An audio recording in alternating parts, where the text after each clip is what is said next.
За өглөөний минь дүүнэртэй нэг сайхан богинохоо сургамж төгөөл хэлж өгье. Сайхан цастай. За хаврын хамгийн сүүлийн цас орж байгаа шиг байна.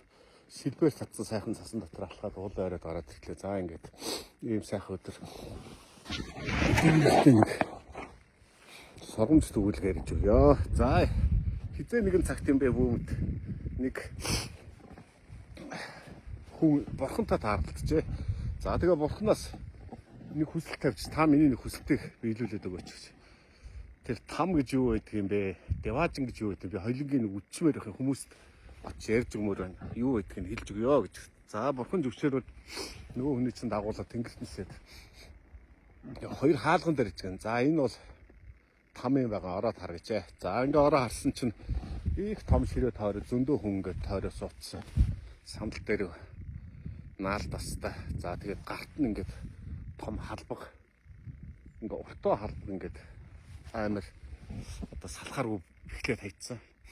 За том ширээний голд нь их сайхан амттай хоол байна гин. Том ийм тоогоор дүүрэн. За тэгээ хүмүүс бол яг тогоонд нөгөө ингээ халбаар гарт нь уяатай халбаар хурж байгаа боловч нөгөө идэх гэхээр энэ урт халбаг нь амд нь хуржихгүй. Ихэнх нь өлссөн заримнаар үлбэрч өгөхөд бэлэн болсон турцсан завсан юм осоод байж гинэ. За ямар аймаар юм бэ? Чи хоол нь байж байгаа ингээ хүмүүс нь өгөхгүй байж. Үнэхээр там гэдэг чинь аймаар юм байна гэж хараад.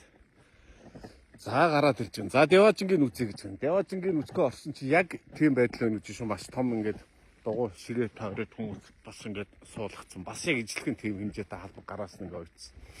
Тэгсэн хэрнээ нөгөө тойроо деважин сууж байгаа хүмүүс нь бүгдөө их сайхан тарган цатгалын янзтай байна гэж шүү. Тэгэхээр нь хэлж гэнэ. Гүнчтэй ямар сони нөхцөл байдал яг ижлэхэн байх чинь бурхан минь чинь нэг нь үлбэрч өгөхөд хоол ундгүй өдөр чи ямар учраас ингэ сайхан тарган цатгалан байгаа юм бэ гэж асууж бурхан хариулж гэнэ. За тамд байгаа улсууд нь болохоор зөвхөн өөрийгөө хоолох гээд тэгэхээр тэр урт халбаараа хоолж чадахгүй ингээд өөрийгөө хоолж чадахгүй байгаа байдлаас болж өөрийгөө боцсноос болж ингээд үлбэрч өгөх юм байдал тулаа зарим нь ингээд үлбэрч өгч байгаа.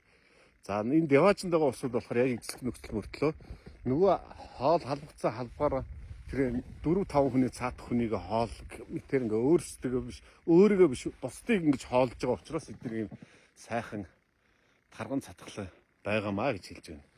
За тэгэхээр дүүнэртэй энэ сургамж төгөлбөр юу ярих гэж байна гэхээр хувийн хичээн гэдэг бол байж болохгүй асуудал юм аа. Тийм учраас хувийн хичээсэн хүн бол ер нь миний одоо түрүүний ярьдгаар юм тамд байгаа юм шиг юм нөхцөлд амьдэрдэг. За бусдыг бодож явж байгаа хүн бол деважинд байгаа юм шиг юм сайхан амьдарч байна гэсэн юм ойлголтыг өгүүлгээрээ хүрхээ хүслээ. За ингээ сайхан цастай өглөөний мэндийг дүүнэртэй хүргээд аяллаа цааш нь алхалтаа үргэлжлүүлээ. Энэ шилб давсан их сайхан цас орсон байна. Тийм учраас энэ зуны их сайхан өмтөө болох бах бүгдөө сайхан явах баха. Зуныхаа амралтаар сайхан байгальд явах нь тодорхой байна. За ингээд дүүнэртэй өнөөдөр сайхан амраараа гэж дахин хэлээд төр завсарлаа.